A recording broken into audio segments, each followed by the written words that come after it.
1972. That's a big deal. We'll be speaking there also. Robert Swain has a conference in Arkansas, September 21st. My MAVRC brothers and sisters will be there as well as I.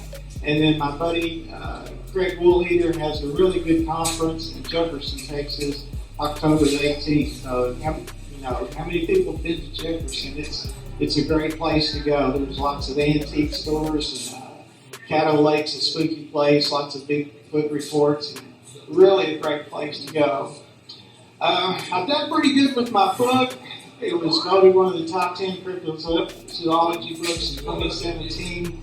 That's me in uniform. This is me speaking at a conference. So people come up and say, I would like to buy this book. Do you know where the guy is? And I said, well, that's me.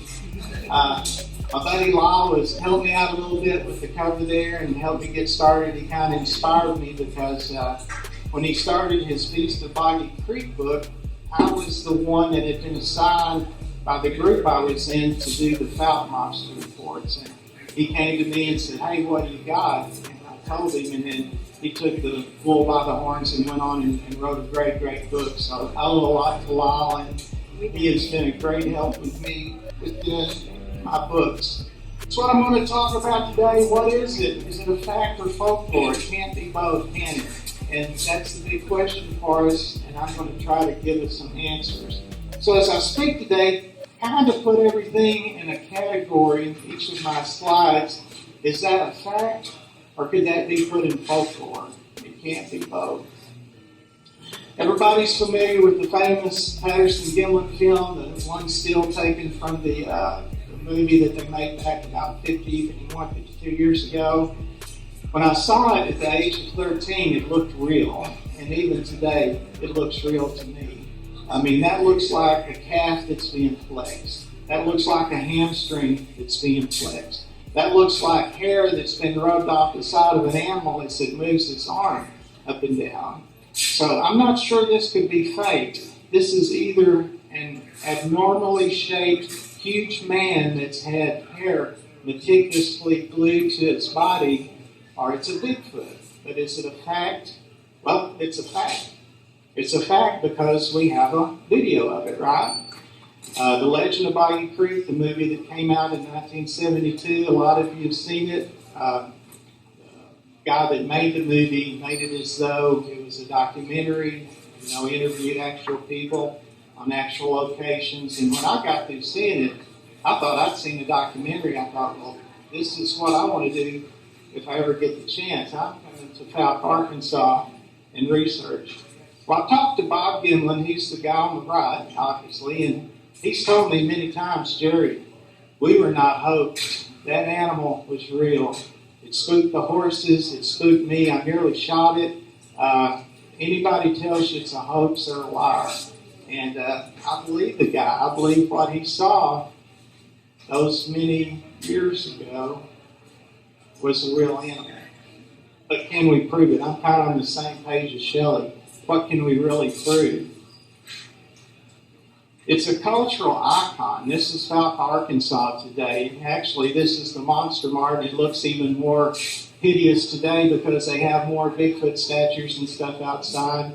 You can get, baseball cats and keychains and lunch boxes and all this stuff there. But is it real?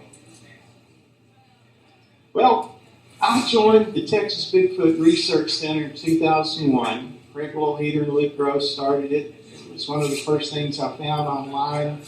I joined, and we eventually evolved into the Conservancy. We became a tax-exempt nonprofit organization, and we had a lot of scientists that joined the group, which was a great thing. And we're still going. It's still Texas Bigfoot Research Conservancy, and we later changed it to another name, which I'll talk about in a minute. But I had to keep my interest in Bigfoot a secret. I was a teacher. I was afraid I was going to get fired. I had students that, I didn't want to make fun of me. My mom and dad, my parents, would probably say, Jerry, is he still smoking those left-handed cigarettes like he did in high school? Well, you know what Heston thinks now? He thinks there's a Bigfoot, okay? And I couldn't tell anybody about it. But it's kind of a two-edged sword. If you don't tell anybody about it, that's fine. But if you do tell some people, you might get some information. When it finally came out that I was a Bigfoot researcher, people would come up to me and say, well, Jerry, I've never told anybody this, but we were at a gas station one time coming back from a research outing in South Texas, and we stopped at a gas station, and there was a policeman filling up his car. He was putting gas in his car. And one of my buddy's son, he was about 12, said, hey, I ought to go ask that policeman if he's had any Bigfoot experiences. No, don't do that, Hunter. Don't, we're kind of embarrassed. Don't do that. But he went and asked the officer, have you had any Bigfoot reports? And the guy said, well, that's funny you should ask. Last week, one of my officers was patrolling out in this north part of the woods where we had just left, and he said he saw a Bigfoot. So do you tell people or not? Nowadays, I think it's a better idea just to go ahead and let them know what you're doing. And is there any scientific background? We all know about Gigantopithecus. Huge ape, 8 foot or taller, probably crossed the Bering Land Bridge over into North America, hung around the Pacific Northwest for a long time, and a lot of us think that's what this animal is. I was surprised after I joined in 2001, there was an article in Fake magazine, which is a pretty good old magazine. It's got more expensive nowadays, but there was an article, I think this was like 1984, as Bigfoot moved to Texas, and it talked about how people reported seeing Bigfoot on the Sulphur River north of Commerce in Greenville, Texas. And interestingly enough, that's where we got our first reports from. The Sulphur River north of Greenville and Commerce, Texas. And is that a coincidence?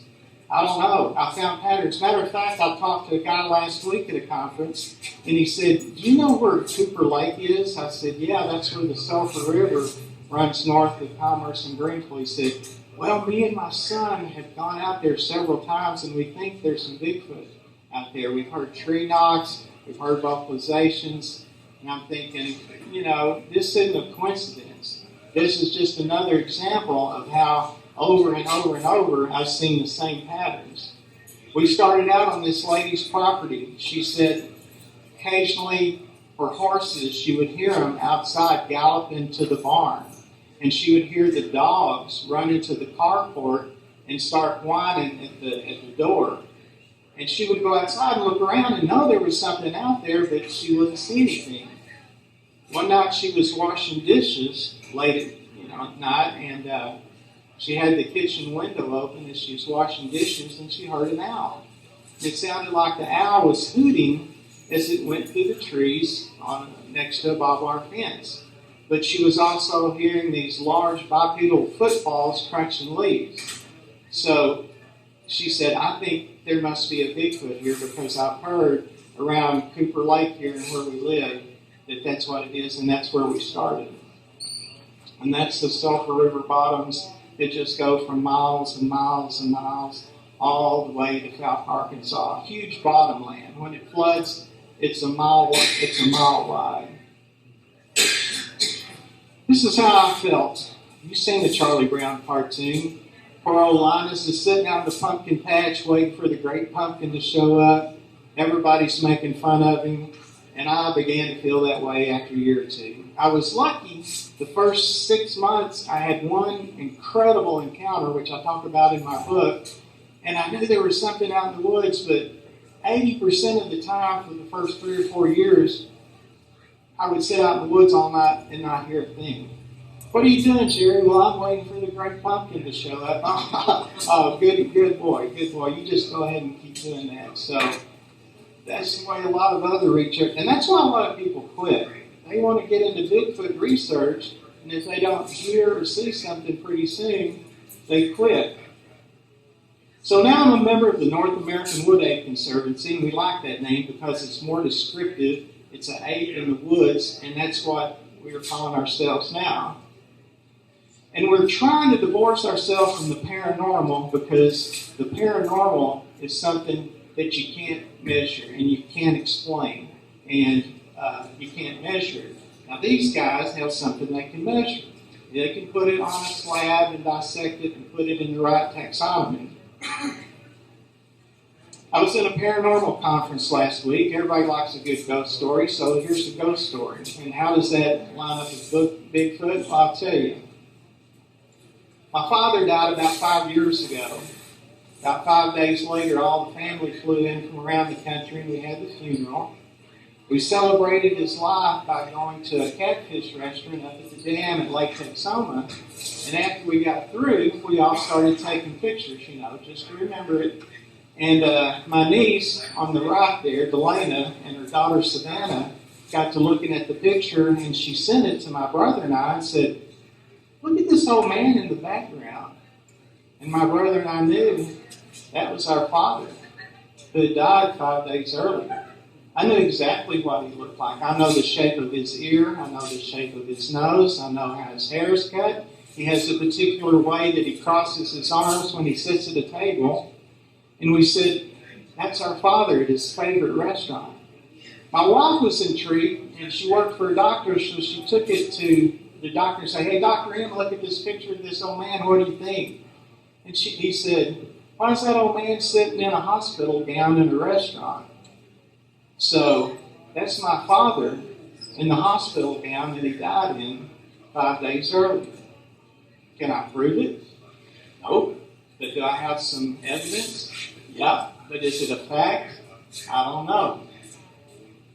More paranormal with Bigfoot. I got this from a group of paranormal researchers, and basically it says they were out at a cemetery late one night. They were trying to evoke spirits, EVPs, I think they're called, and recordings and stuff like that. And they began to hear howls from the north end of the cemetery, and it was followed by howls from the south end of the cemetery. And the coyotes have been howling all night. It's a full moon, but these howls were different. And it spooked them so bad that they said, "Let's leave. There's some strange animals out here calling back and forth." So a buddy and I went and met a police officer in Greenville, Texas. There you go again. Here we are in Greenville by the Sulphur River. And he said, "Yeah, I've got the whole thing recorded. You can listen to it. I don't know what was out there, but it scared us, and we think it had been a Bigfoot." So we went out to the cemetery, looked around. We found some big coyote tracks, but I don't know. Once again, I'm like Shelley. I don't know what it was. A friend of mine researches in Atoka County, and he goes all around Clear Boggy Creek, Muddy Boggy Creek. If you've ever been on Highway 7569 going either to Dallas or to Oklahoma City, you'll pass through Atoka, and there's a Clear Boggy Creek and a Muddy Boggy Creek. And believe it or not, since the late 1800s, it's been a hot spot of Bigfoot reports. Well, as my buddies were driving around looking for different places to research, they said, "Let's go to the old abandoned cemetery. It's supposed to be haunted, but it doesn't matter. We're not looking for ghosts. We're looking for apes." So they parked, got out, did some call blasts. You've seen it on TV where they blast the calls from the big loudspeaker. And they got a return vocalization. I said, "All right, this works out pretty good." So they kept going back. And these animals became more, not really aggressive, but bolder in interacting with my buddies. They'd get closer, and they would start throwing stuff at them. And then they started growling at them. And then they started mimicking other animals, like a wounded rabbit. And eventually, one night, they got so spooked, they were being growled at so aggressively, they left. And the story was that the teenagers would go to this cemetery, and they'd see little red dots going through the headstones, and they thought they were ghosts. Well, my buddies finally figured out probably that was eye shine from apes as they moved around through the back of the cemetery. Bugaboo Canyon, oh my gosh, Bugaboo is another name for Bigfoot. My same buddy Marvin that I told you about just a minute ago that went in the cemetery, he told me about a place called Bugaboo Canyon, another name for Bigfoot. The Native Americans warned the pioneers when they came into this area to stay out of there. There were bad spirits, there were ghost lights, there were strange animals there. Stay away. Pioneers went in, they started seeing ghost lights. they started seeing what they called boogaboos, and they stayed out. Well, it was a rough place. You couldn't really settle there. You couldn't really build a house. So they made a state park out of it. A friend of mine, John Harrell, went in there with a buddy one night. They were going to do Bigfoot research. So they went to the very back of the canyon, set up camp, sat around and listened, hiked, and didn't hear anything. About 3 o'clock in the morning, my friend John said his buddy was shaking him, saying, we gotta go. There's something circling the camp and making noises, and we've got to go.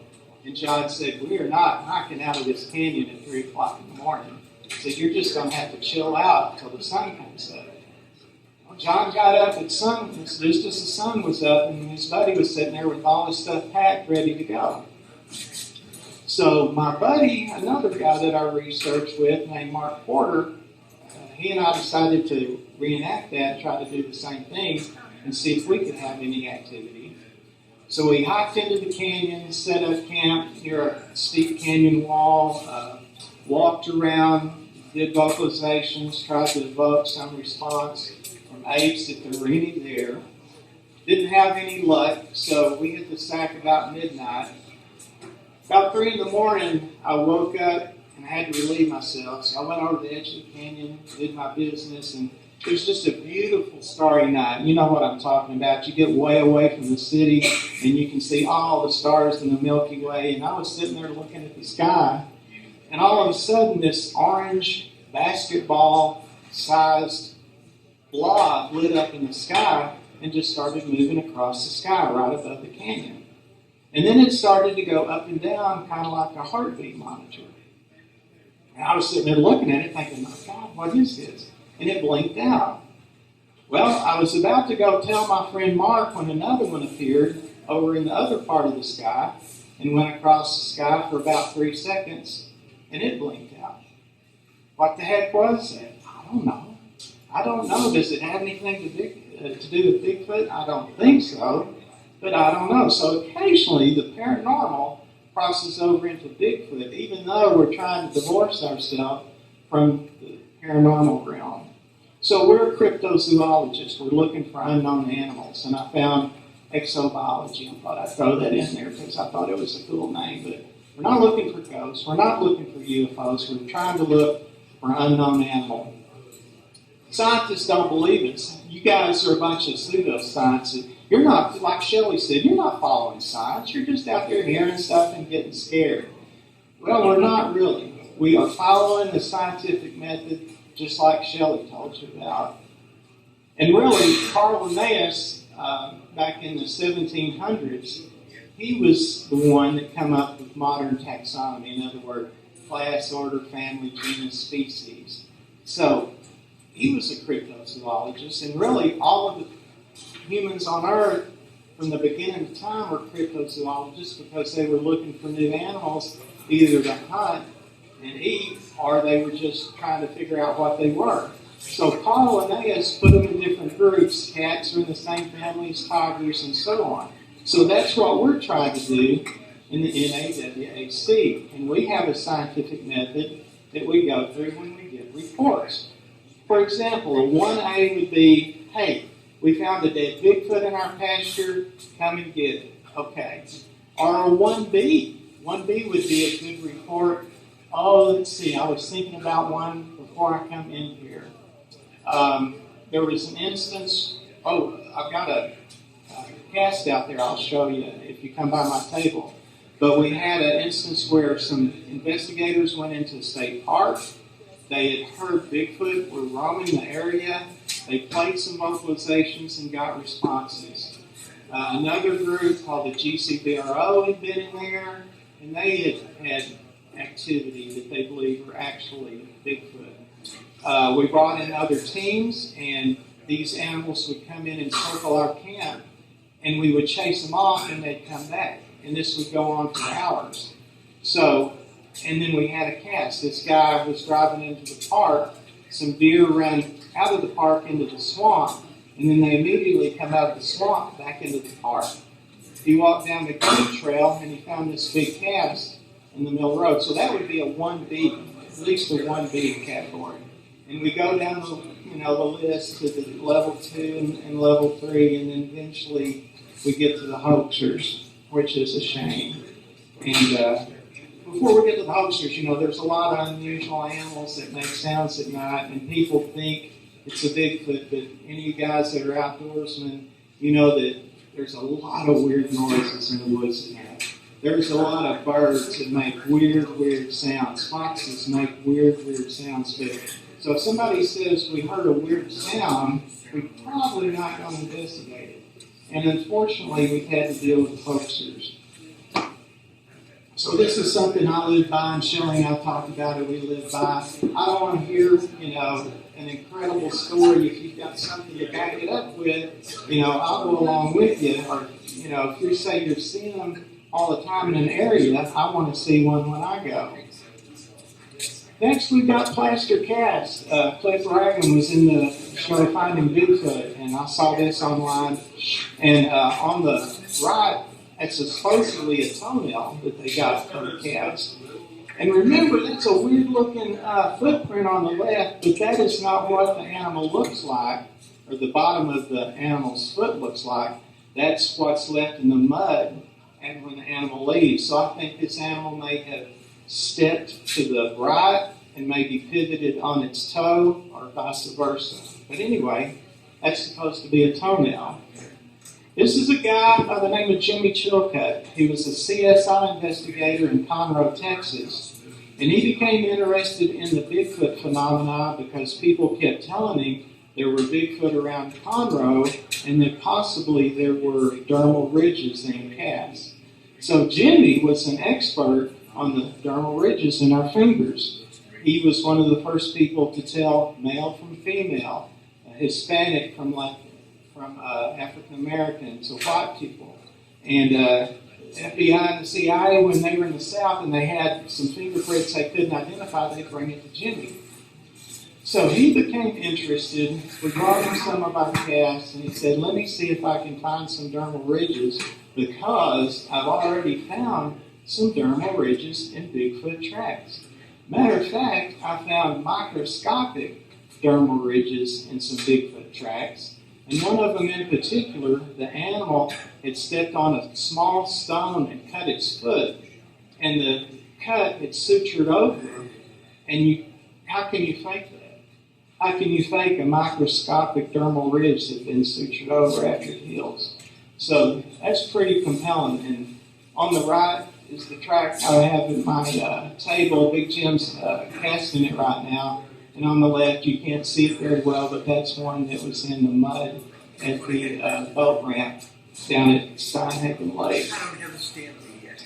And here's what Jimmy wrote me one time after I sent him the story and got his input on it. I was in the BFRO at one time. Cliff on Finding Bigfoot runs that group, and he said, hi, Jerry, thanks again for the help at the conference. I've spoken in the same place. He said, I think I heard this story before. Two things are suspicious with this story.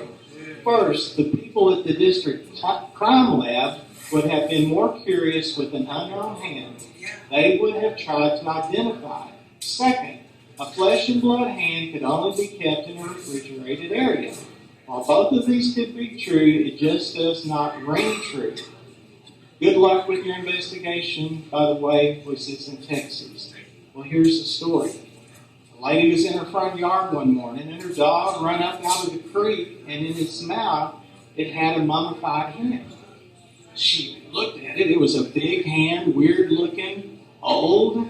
So she called the police. Oh, my God, there's a dead body that's washed up in the creek. The police showed up. They looked at the hand. They said, that's a weird-looking hand. I'm not sure what that is, but it looks human.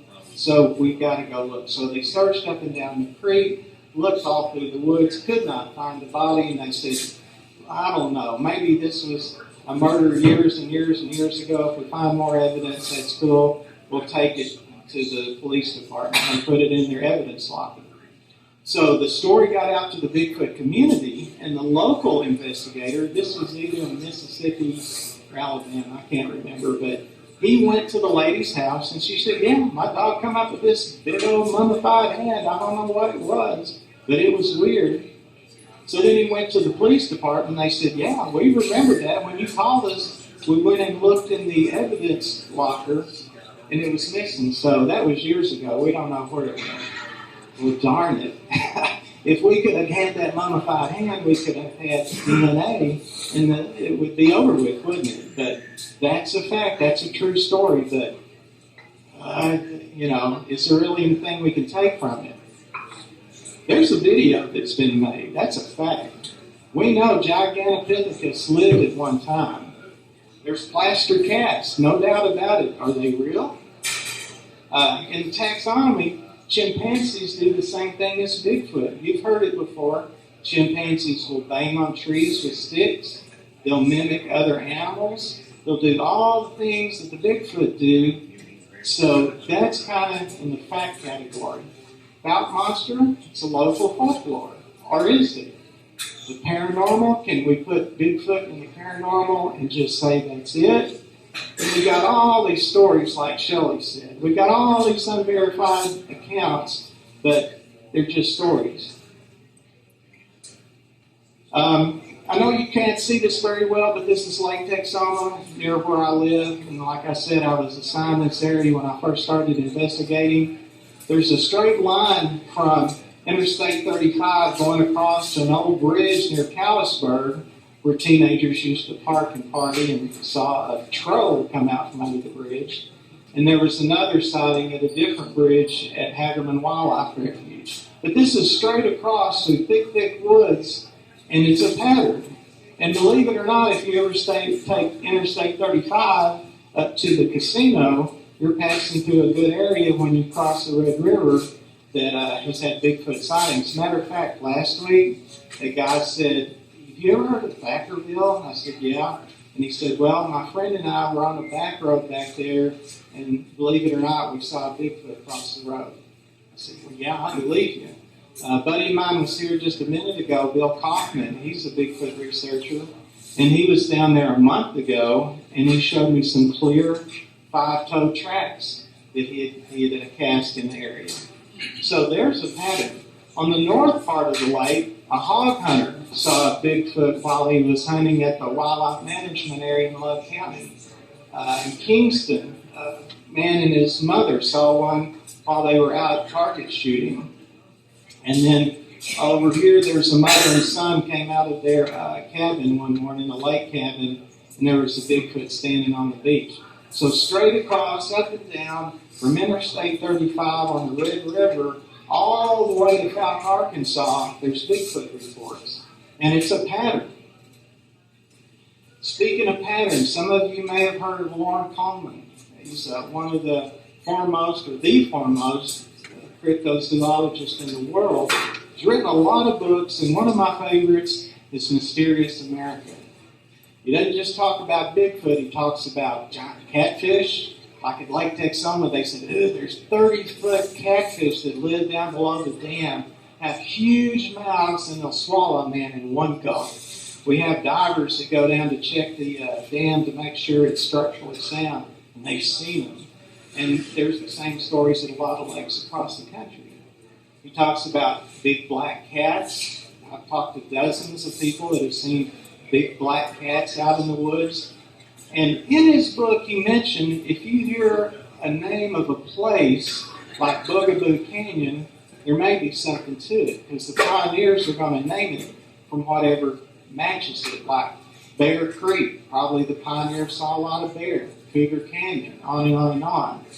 Well, through my years of investigating, it's just a weird thing, but over and over and over again, I would talk to somebody about their sighting, and they'll say it happened at Caney Creek, all the way from Fouke, Arkansas to up near Kansas and nearly to the Gulf Coast, over and over. Where did it happen? It happened at Caney Creek.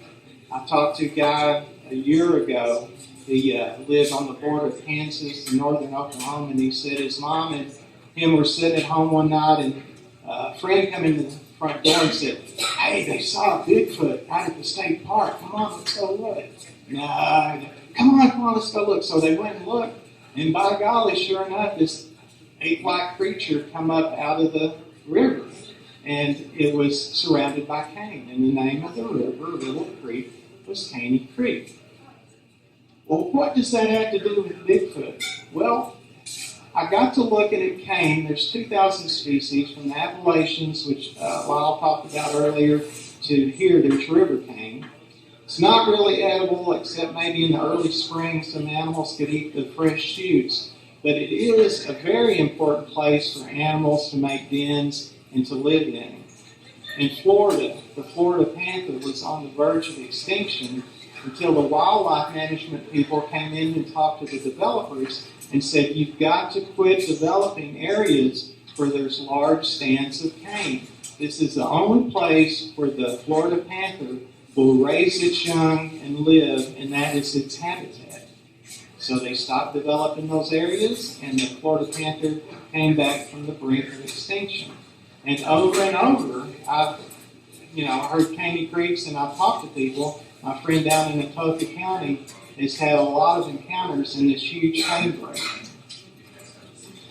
We talked about Gigantopithecus, may have crossed over into North America to the Pacific Northwest, moved on down to the Rockies, and then we think it probably used the Canadian River, the North and South Canadian River, to move through central Oklahoma as far down into Arkansas and Texas.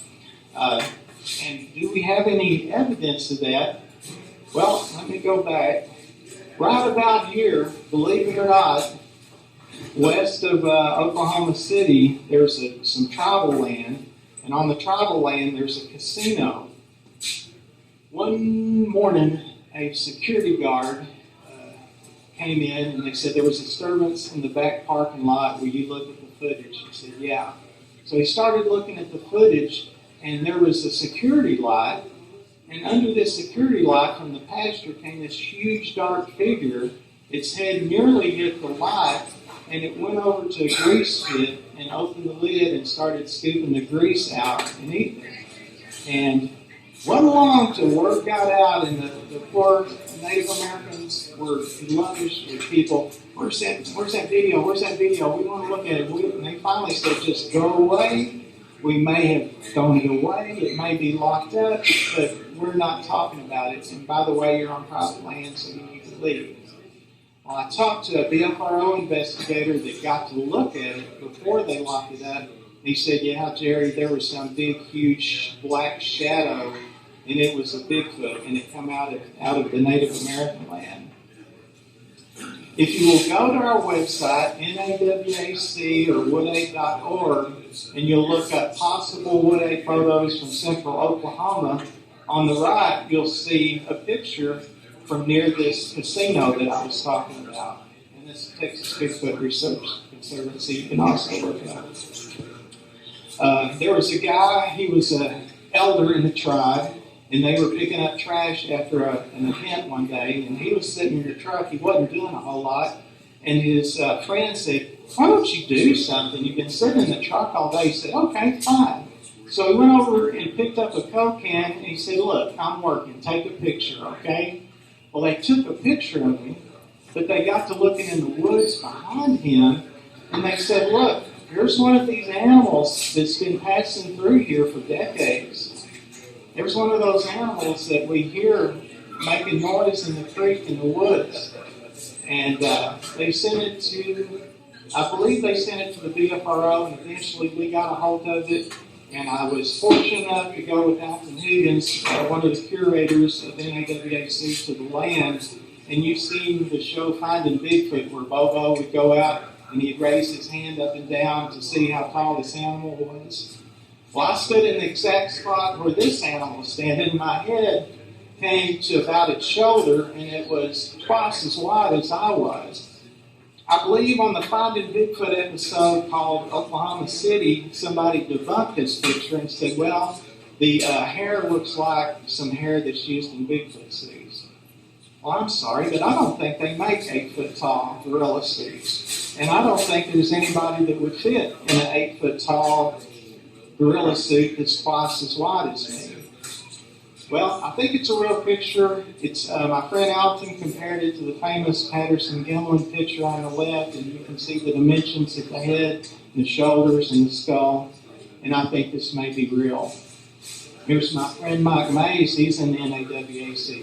He's written a real good children's Bigfoot book. He's written a book about black cats in America. And if you look in Facebook on Texas Cryptid Hunter, you'll find a lot of his stories. But he's at a Guinness World Records Museum, and this is Robert Waldo, who is 8 foot 11 inches tall. So imagine this guy being underneath that lamp. There's the lamp in the back of the parking lot. So you've got an animal this big standing there where my friend Mark Porter's standing. Mark's about 6'2". So yeah, we've got a picture. I think it's real.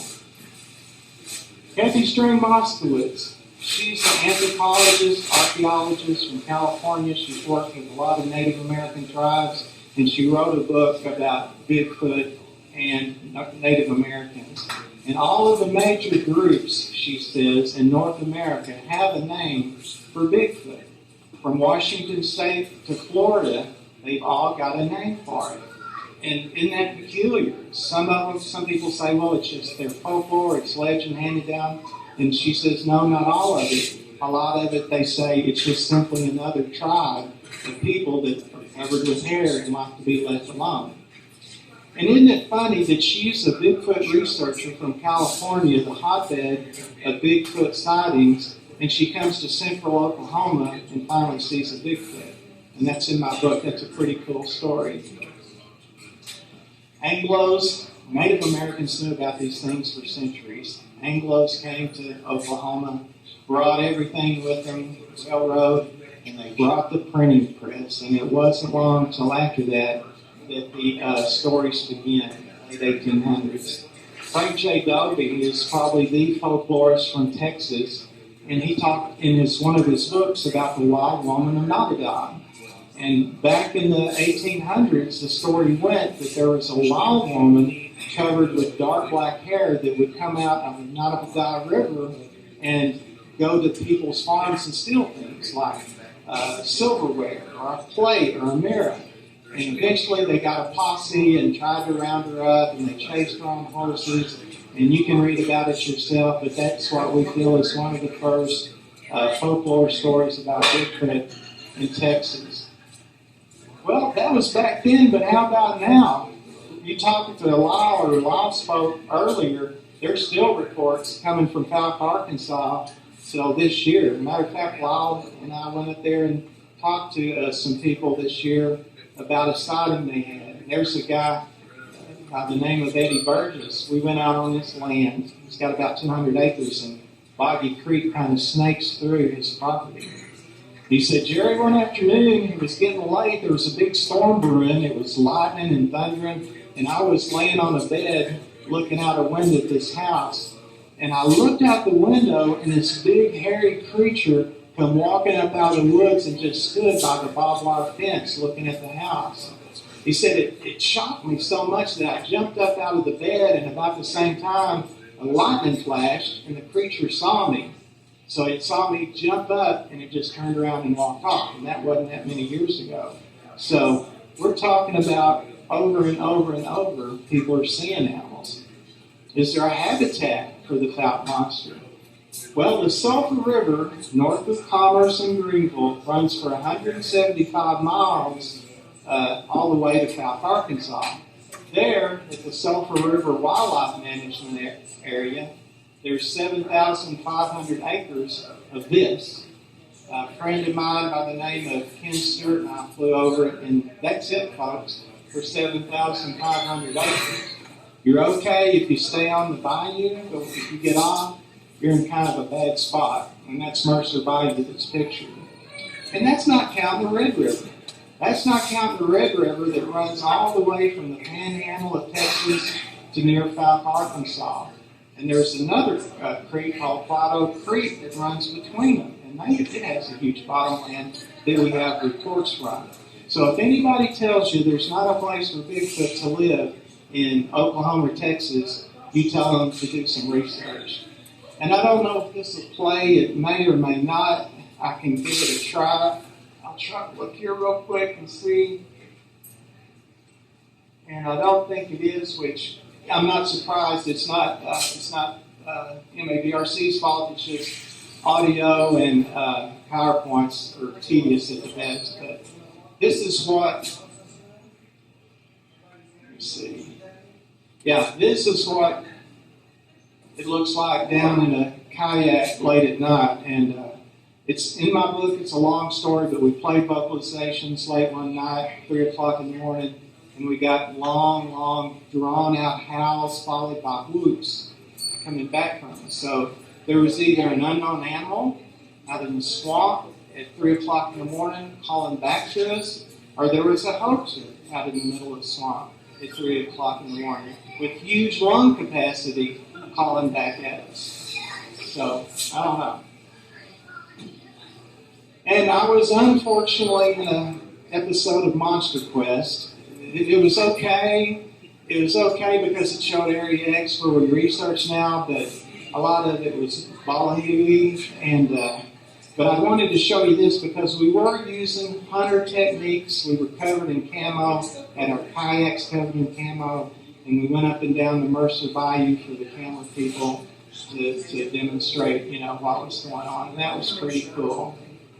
And this is my hero that I built with a movable spotlight that I can control left and right, up and down. Wouldn't it be cool to be floating down through there, a big old Bigfoot step up out of the brush?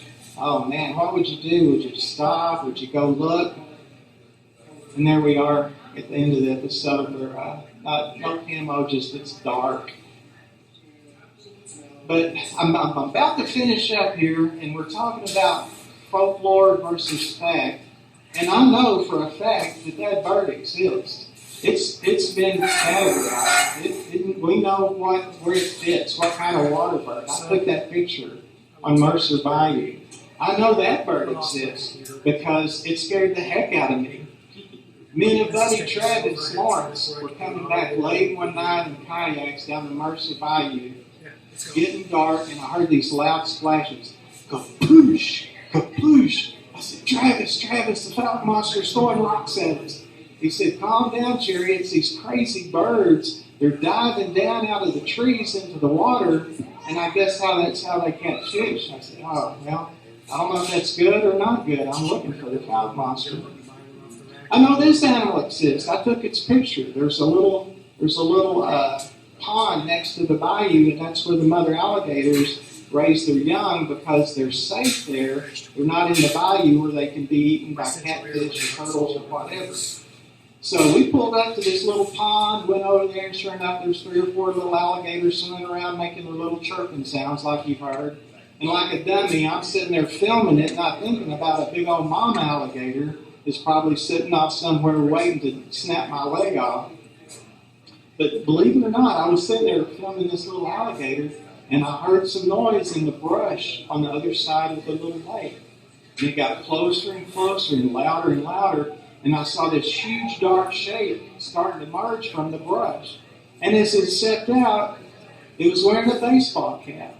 And it was my buddy Travis. I said, Travis, next time, why don't you just let me know if you get out of the kayak or something, man? I could have shot you. You scared the crap out of me. I don't know. What are you going to do? I know this animal exists. I filmed it on the bayou. Invasive species, I know they exist. Looks like a big old razorback to me. I don't know. But I know they exist, and I know they have a habitat, and I know they depend heavily on their habitat or they can't exist. I have an area I talk about in my book, and I don't have time to get into it. It's in the Ouachita Mountains, and we call it Area X. The NAWAC found this area years ago, and since March of 2006, we've been sending in teams of investigators that stay for an entire week. They leave and another team comes in. They leave and another team comes in. And this goes on to August because we found a pattern where these animals come in the spring and they stay 2 or 3 months and then they're gone. And I've seen that. My MABRC guys told me, said, yeah, we've had some animals coming in the spring and then they're gone in the middle of summer, and I've heard that same thing over and over. But we spend a week there, we have some high-tech equipment, thermal imaging scopes, recording equipment, etc., etc. And I know this one won't play either, but I have a loud scream that we recorded in 2017. But that's okay, take my word for it, it was scary. They call it the T-Rex sound, and I've never heard anything loud like it. Just, and just 2 or 3 times it did that, and we recorded it, and we took it to our database. And we used a spectrogram to compare it to other animals. So we have some people with their doctorate degrees in animal sounds, one in particular, that's all he does. And he has his undergrad students study these sounds in comparison to non-animals. And he'll say, okay, this is an owl. I know it sounds weird, but it's an owl. This is a fox. This is another night bird. And we listen to those, and we know when we go into the area, if we hear those sounds, ignore it. Because they're night birds, or it's a fox. But there's other sounds we've recorded, like this one I just showed you. If you hear that, you need to pay attention and try to see what's making it. So we're using a scientific process. I know I'm running out of time, but we had another experiment that we used. We had a radio tag, and it was a small transmitter that sent out a radio signal for miles and miles, and we attached it to this little Huckleberg device and surrounded it with the stickiest glue I've ever messed with in my life and put it on a string. And we put it up about 6.5 or 7 foot tall across the game trails where we felt these animals were moving. And we speculated if one moved through, it would get stuck in its hair and we could track it. You've seen the shows where they have the little TV antenna devices. They put a collar on the mountain lion's neck and then they use the little tracker to find the mountain lion. Well, we're doing the same thing. We've done it for several years, and we've only got one tag to detach, and it covered an area about 100 square miles. We showed it to the scientists, and they said, that's not a bird. Birds don't move around like that. Birds stay in a place for a certain amount of time. That's not a bat. Bats don't fly around in the daytime. It's a tall animal. It's not a deer. Deer didn't jump 7 feet in the air and do that. So from that, the scientists in our group speculate there's 100 to 200 animals living in the Ouachita Mountains, and you can look that up. It's a huge area, huge area, and that's considering 60% of it would be habitable for Bigfoot or apes. What's the latest thing? Environmental DNA. I don't know if you've seen the show about the people looking for the Yeti or the abominable snowman up in the Himalayas, but I saw one about 3 or 4 months ago, and this woman had found some tracks in the snow, and she got a test tube and just filled it with water from the track and put it in a device, and she could figure out what kind of animal made the track. And it was some kind of big ox or deer or yak or something like that. And isn't that incredible? That's how far we've come.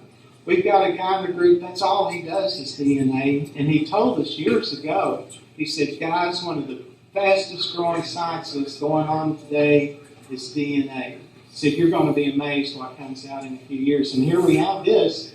If we find a track, we can get the mud out of the track and send it off to, the university, and they can extract the DNA of whatever made the track. So, we may be getting close. I hope so. Have I ever had a sighting? Yes. June 10, 2015, I was in Area X. That's my friend Marvin Leeper that I told you about that investigated the haunted cemetery. We were going down a logging road. It was about midnight. It was bumpy. Tried to find a softer road, so I took a turn to the right on some sandy road. And as I turned, I saw a huge gray animal coming down the road towards us. I said, Marvin, look! And he didn't see it in time, but as it got closer, it turned and walked into the brush on all fours. It was on all fours, and it was huge. Its butt and its leg was this wide. It was wide as me. Its back brushed up against the top of this foliage as it went down into this trail, so it was at least 4.5 or 5 foot tall at the hip on all fours. Well, I saw the animal go into the brush. We zoomed up to where it went in. I said, Marvin, go in there and see if you can see it. And he did. He had a thermal camera. I thought, man, he's got nerve.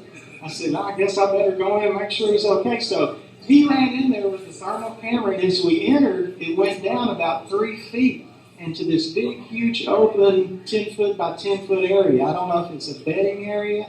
All I know is there was no vegetation there.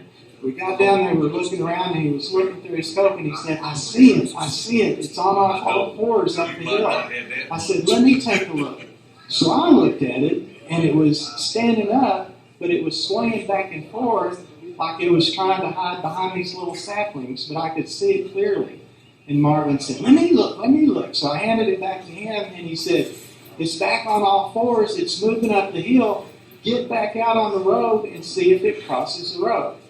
So I ran back up the trail, started walking down the road like this, because all I had was my headlamp on my head, and as I walked along, all of a sudden, 2 huge green eyes, the size of $50 or a silver dollar, about 6 inches apart, started peering at me through the trees.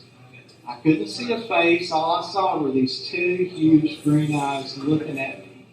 We stared at each other for about 3 or 4 seconds, and then it just disappeared. Didn't hear it leave. And a lot of us speculate these animals, we pretty well know up in the areas where we go, all they've got to do is shut their eyes. Or all they've got to do is turn their head, and you can't see them. All they've got to do is lay down, and if you don't go looking for them, you're not going to see them. So this animal disappeared. We looked, didn't find anything. The next day we came back, and in the area that I was eye to eye with this animal, he was 3 feet below me. So he's 3 feet below me, and we're eye to eye, so how tall was it? I don't, 7.5 foot tall, and Marvin stole this from the internet, so don't tell anybody, but Marvin said it looked like this through his thermal scope. So, pretty much in conclusion, you've got a lot of facts, things that do exist, and like Shelley said, we want to say these are scientific facts, but they're not really. They're not really. They're facts of things that exist. And we've got the folklore, that TV show, what I've seen, oh my gosh. But Native Americans, is it folklore? Is it true stories they've handed down generation after generation? We don't have all the evidence yet, do we? My friend Alton Higgins, this doesn't look like a huge decline in wildlife population since 1970, but in the article it said this is a very, very significant decline in wildlife population since 1970. Why? Why is the wildlife disappearing? Well, you have different colors for different reasons, and in the red it says habitat degradation, and that's it. Where we're researching in the Culminating Mountains, they're starting to clear cut closer and closer to our research area. I had friends in the GCBRO. They had a great area where these animals were coming in constantly, but they come in a clear cut area and they disappeared. So my thing is, let's save the habitat. Let's save the habitat, and if Bigfoot's living there, we'll save the Bigfoot. But even more important than that, we'll save the animals that are there also. Habitats are disappearing at an alarming rate. Up by where I live, there's a place called Bodart Creek, and that's how you write Bodart. But a friend of mine by the name of Russell Graves made an excellent documentary. You ought to look up on YouTube, and it's called Bodart Goodbye. And what's happening, the state has come in and they're damming up Bodart Creek to make a huge reservoir so we'll have water. And, well, who's right and who's wrong and which side are you going to take? Russell doesn't take sides. He said, we've got to have water. That's the new standard to live by. That's going to be like gold in the future. We've got to have water, but we're destroying these bottom land habitats. Once they're gone, you're not going to replace them. The animals can relocate, yeah, but is it going to help them? Probably not. Who knows? Some of them There may be something like a Bigfoot out there that's on the verge of extinction. I don't think so, but we don't know. So I'm into conservation. I want to save habitat. That's what NAWAC is about. We want to preserve habitat. If we could prove this animal exists, then maybe we could have it endangered. And the last thing I want to talk about is Las Vegas. I saw a documentary, and the people at Lake Mead said, hey, Las Vegas, you got about 3 years, and Lake Mead is going to be bone dry. You already know it's nearly gone dry, but it's going to be bone dry, and you can kiss your income goodbye. So Las Vegas immediately instigated a program where they came to property owners and said, hey, instead of grass to water, why don't you just put rock in your front yard, and maybe we'll give you a tax incentive. Golf courses, instead of having this kind of grass, maybe try something different, and we'll give you a tax incentive. Well, in a year, they had reduced their water consumption by 30%. So if Las Vegas can do it, Texas can do it. If we can conserve factor fishing, the habitat of the Bigfoot, it's going to be better for all of us in the long run. So basically, that's all I have to say for today. I thank you for your time. If you're interested in my book, I've got all these stories plus a lot more, and I'll be out there at my table. So thank you so much for your time.